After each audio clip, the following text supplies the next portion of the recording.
side. You've been on the rapper as a press secretary interviewing a president, and I'm talking like 4 people waving their hands, like it's got to stop. So Martha, I had to dismount there at the end. There's so many things, and she maybe should do more of these. The strategy from Harris was a Google strategy. She wanted Fox viewers to start to Google some of the things she was saying, because some of the comments she was making in this interview are foreign to the Fox audience. For example, General Mark Milley saying Trump is a fascist to the core. That's barely been covered on Fox News. So she was able to get some of those talking points in. This was the most adversarial interview Kamala Harris has probably ever done. Instead of getting to debate Trump again, she got to debate Bret Baier. And a lot of viewers are going to come away saying, wow, she's willing to do that. That's a sign of toughness and strength. For why Biden and Harris threw out Donald Trump's executive orders and changed everything, and then a flood of people came in.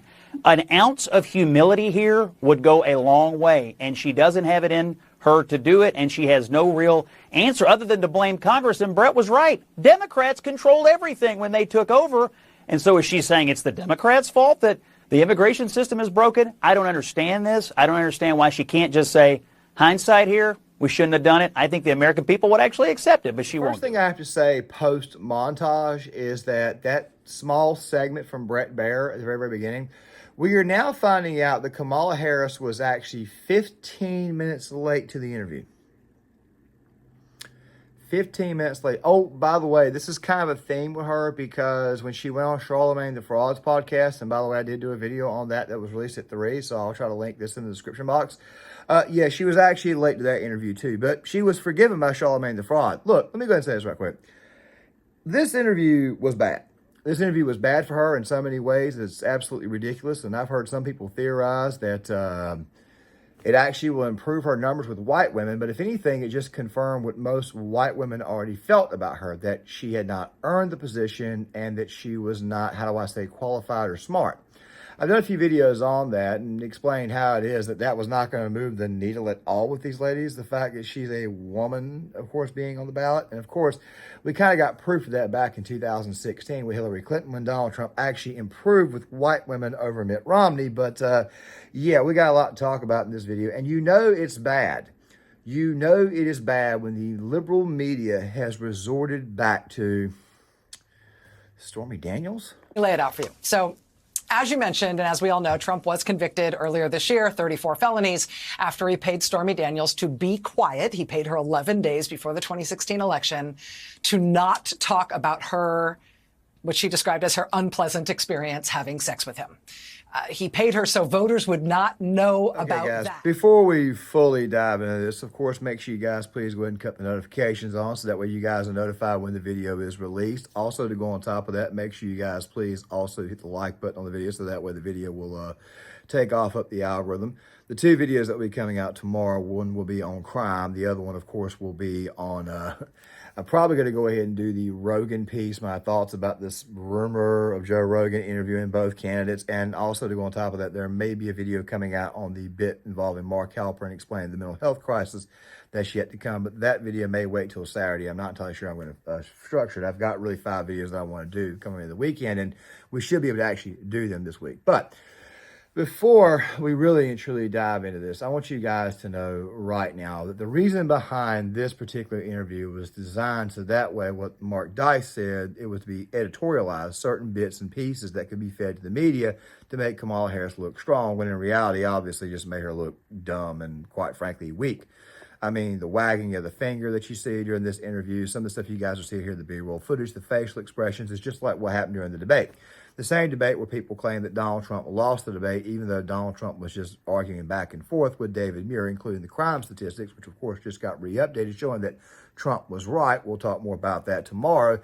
But also, to go on top of that, it was Kamala Harris's facial expressions that, quite frankly, killed her during that debate. People found her to be unlikable, annoying, out of touch, smug, arrogant. And guess what? She was smug and arrogant here. Now, I can sit here and talk about all the reasons why this was the case. So what I'm going to be doing is this here. I'm going to be linking the full interview in the description box, because obviously I couldn't get through the whole interview as far as clipping was concerned, even though I did watch it last night and this morning to double check. And of course, I did all my clipping this morning because I was running a little bit behind. But also this video from Steven Crowder, his bit that he did on it, because I think he summed it up perfectly nicely, that a lot of this was a result of radical feminism. Of course, this part being the fact that Kamala Harris has been living into it her entire life. I mean, this part is a woman whose entire career has always been about being horizontal in order to go vertical. But of course, we can't really touch that for the purposes of Google, even though I touch it anyways, not caring.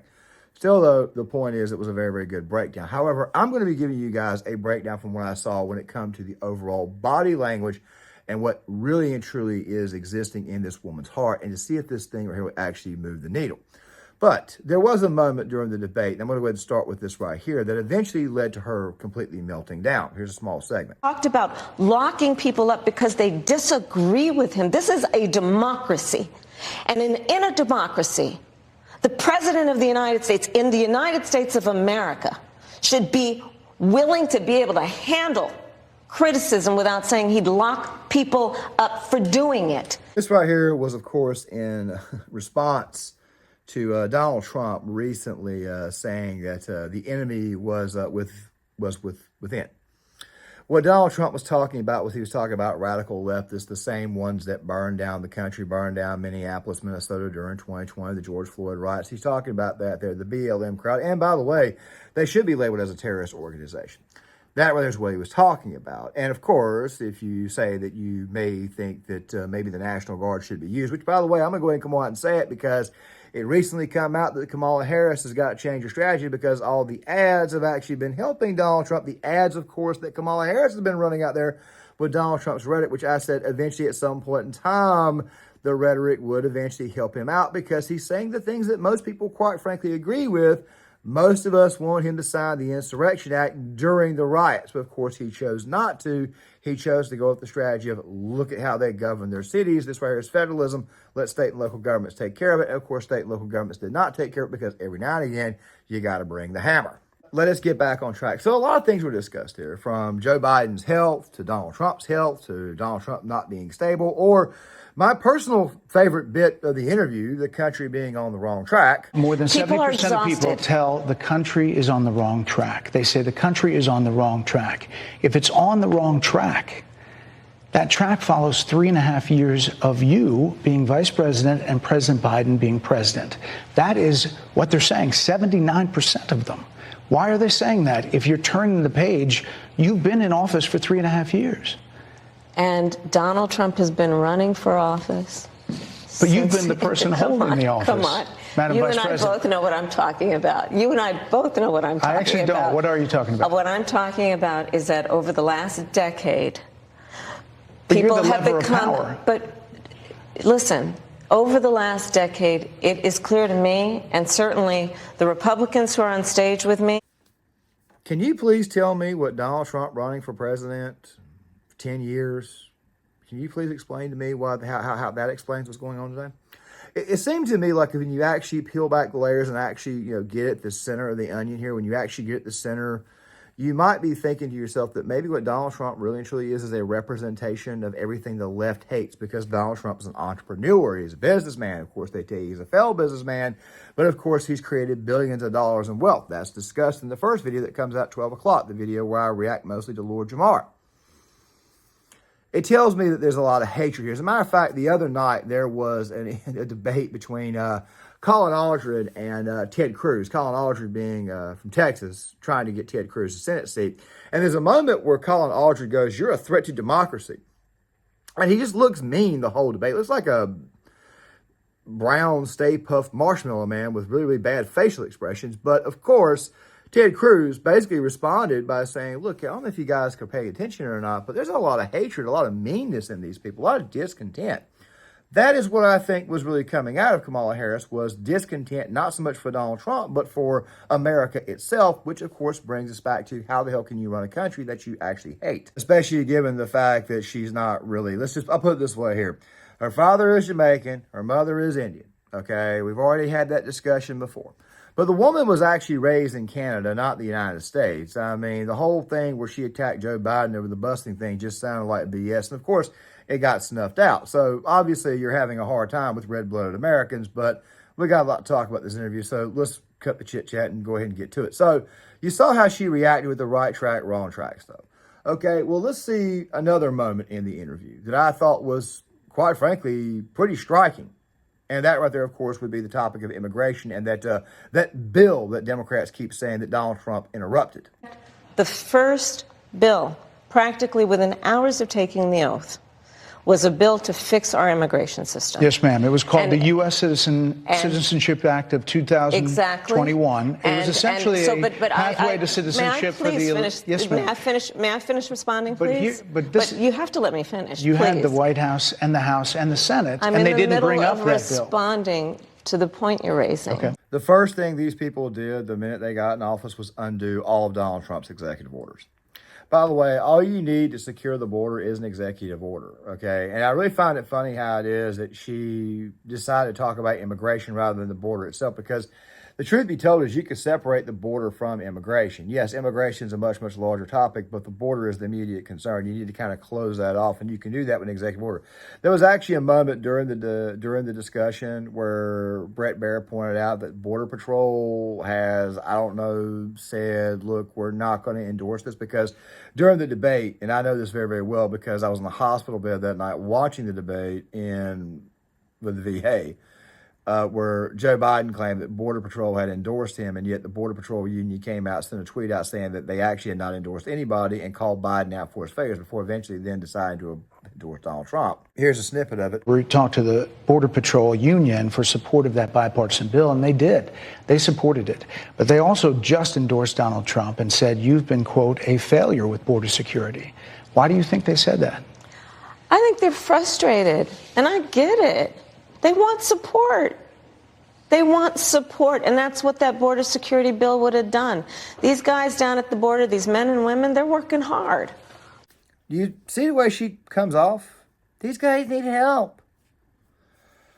I remember shortly after the border was opened up fully, I remember there was an incident, and I'm showing you guys in the B-roll footage an article from the Texas Tribune where a Border Patrol agent on horseback, there was just an odd photo, and don't worry, I'll link the video in the description box, where it looked like he was whipping a migrant. And Kamala Harris was on the front line saying that, oh my God, they're treating him bad. Oh my God, they're whipping him. He wasn't whipping him at all. What it was the reins from the horse and the shadow, the way the photo was, it looked like, yeah.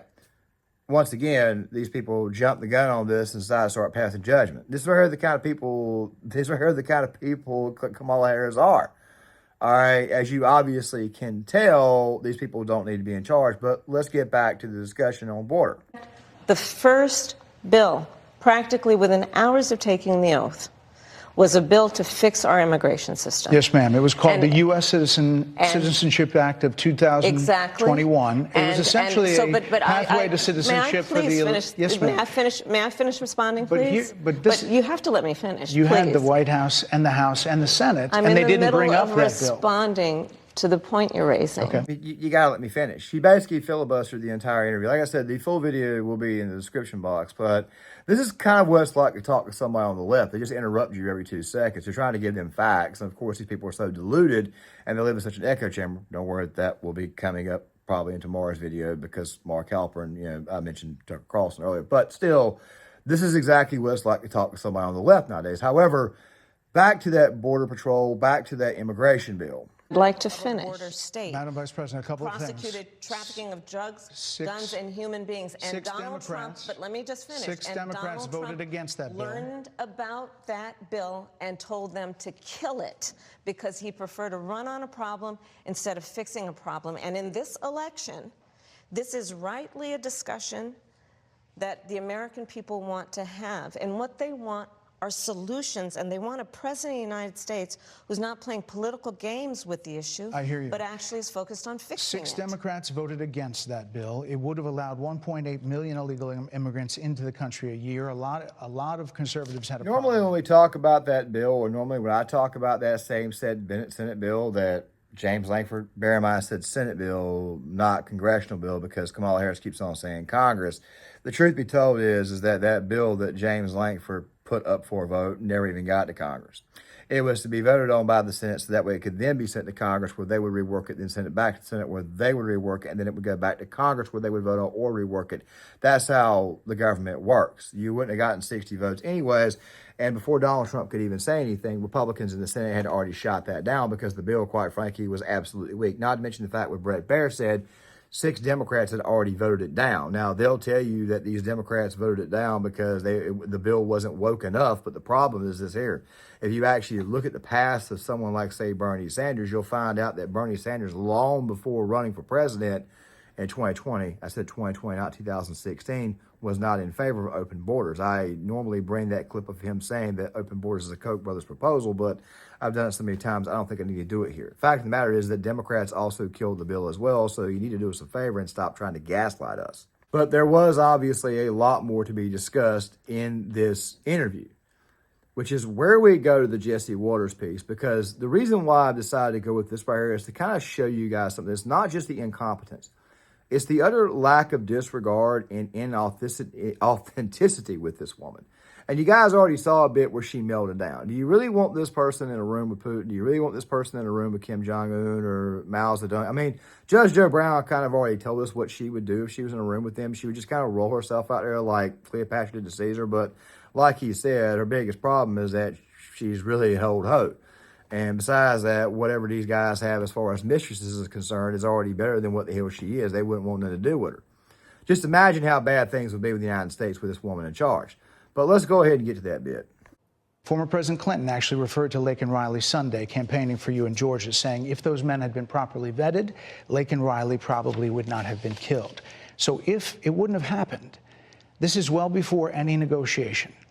This is well before Donald Trump got involved in the politics. This is a specific policy decision by your administration to release these men into the country. So what I'm saying to you, do you owe Bret, those families an apology? Let me just say, first of all, those are tragic cases. There's no question about that. There is no question about that. And I can't imagine the pain that the families of those victims have experienced.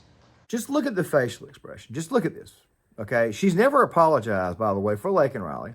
She's never apologized not only for Laken Riley, but she's never apologized for the 13 men and women, which, by the way, Bret Baier did not bring up over the course of this interview, because I really think Bret Baier was being nice, and you'll see it here in a second. It was never brought up. There is no authenticity with this woman, which, by the way, I don't really expect it of her because she's not someone who has children. Like, she's never actually birthed a child. She got married late, like in her late 40s, early 50s, to Doug Emhoff, a man who was already rich, already had money, and already had kids. And, of course, we know his past as a woman beater and also as somebody who got his daughter's nannies pregnant and then turned right back around and forced her to abort the child.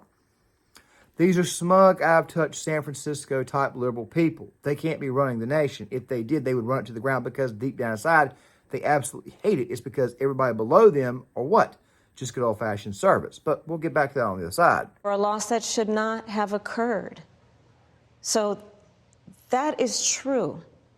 It is also true that if a border security had actually been passed 9 months ago, it would be 9 months that we would have had more border agents at the border, more support for the folks who are working around the clock trying to hold it all together.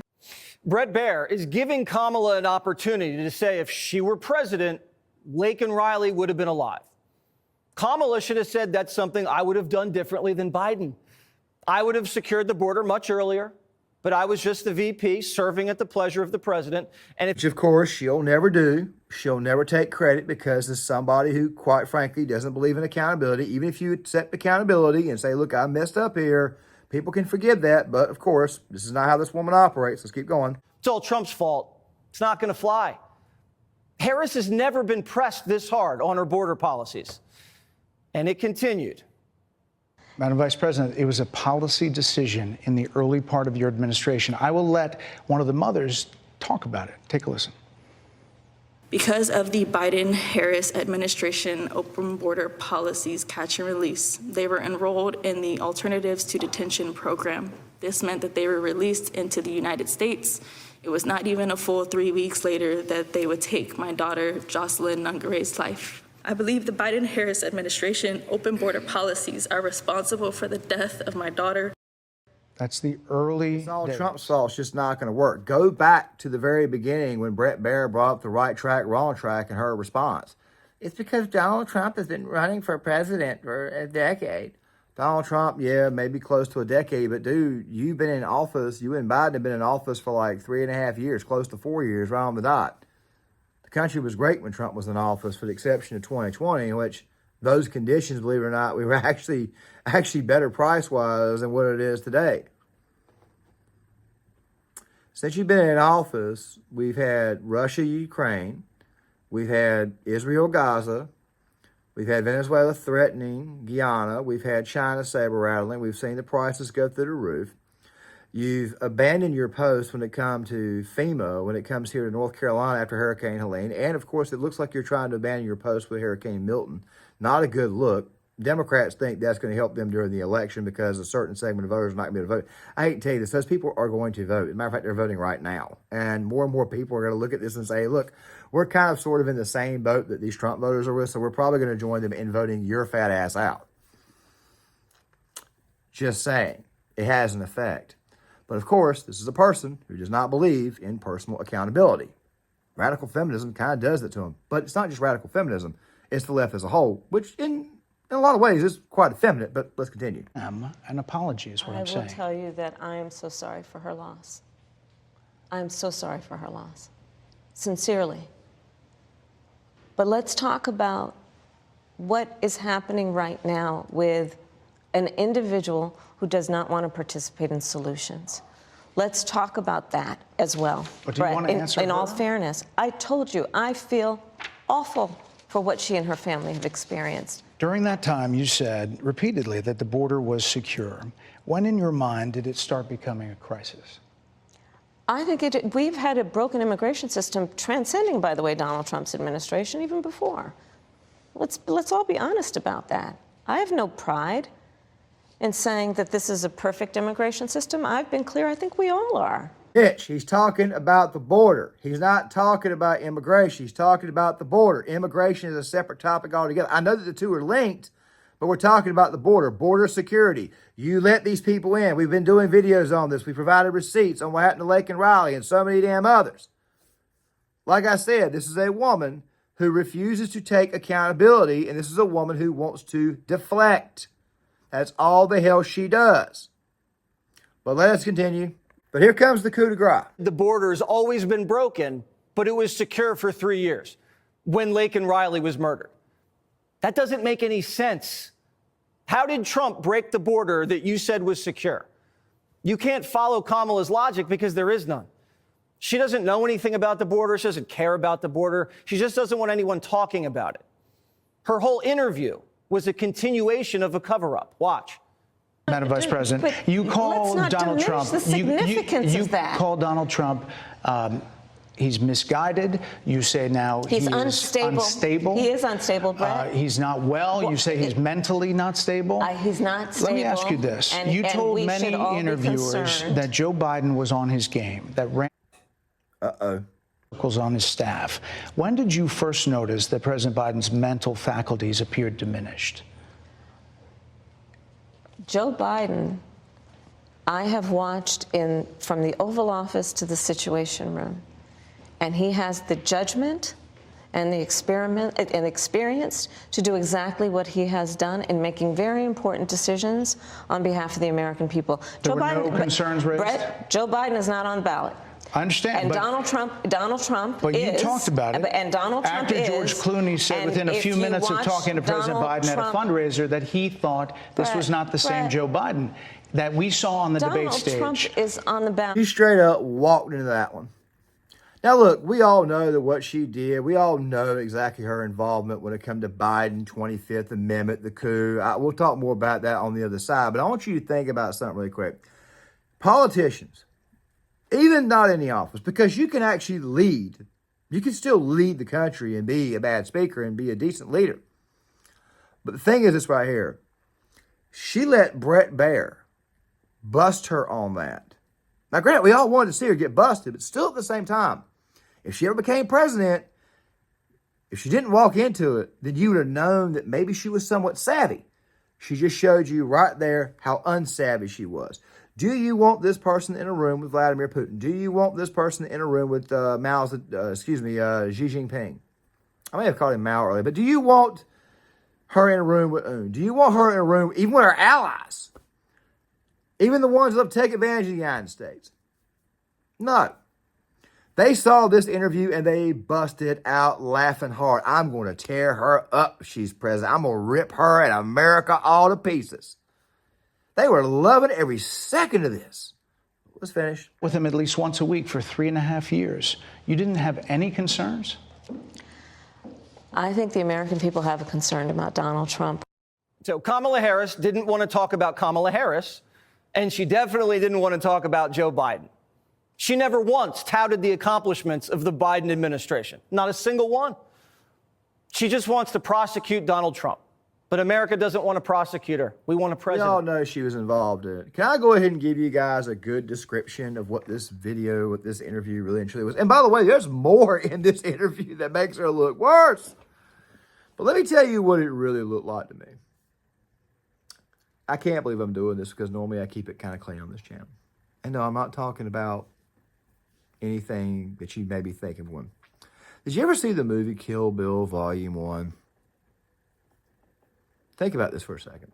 There's an animated sequence for O-Ren Ishii. It was played by Lucy Liu. And there's an animated sequence where it goes through her backstory, her father being killed, Yakuza, all that stuff. There's another segment where the bride is literally taking a beating from the Deadly Viper assassination squad.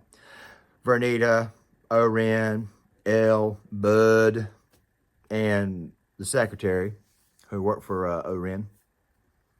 That is what this interview looked like. That's how unprepared and how, well, you'll see it in the Steven Crowder segment, how dumb and uncoachable this woman is. But also to go on top of that, the fact that she believes that no one's ever going to hold her accountable. Now, of course, the media is going out of their way to spin it, but here's what the people at home are really thinking. You got exactly 100%.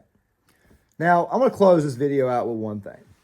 There's a theory that says that this right here actually helped her out with white women. No, it didn't. White women already had concerns about her. This right here just kind of alleviated them for them and kind of confirmed it in their minds.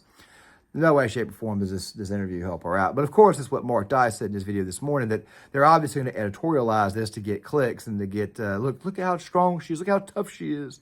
Don't even get me started on the Twitter reaction. Some of the worst Democrat propagandists are out there running their mouth at this moment in time saying this is a win, when obviously everybody in the world is telling them that this right here is a loss. But of course, it is an echo chamber that they have created over there. You can no longer break through these people. But we will speak more about that in Friday's video, because we're going to have 2 videos coming out on Friday. This video will probably come out at about 6 o'clock, 7 o'clock tonight. I'm a little bit late, a little bit behind on doing it, but still, though, make sure you guys please hit the like button, subscribe, share the video, sign off in the comment section. I'd love to hear what you guys have got to say, and I'll see you guys later.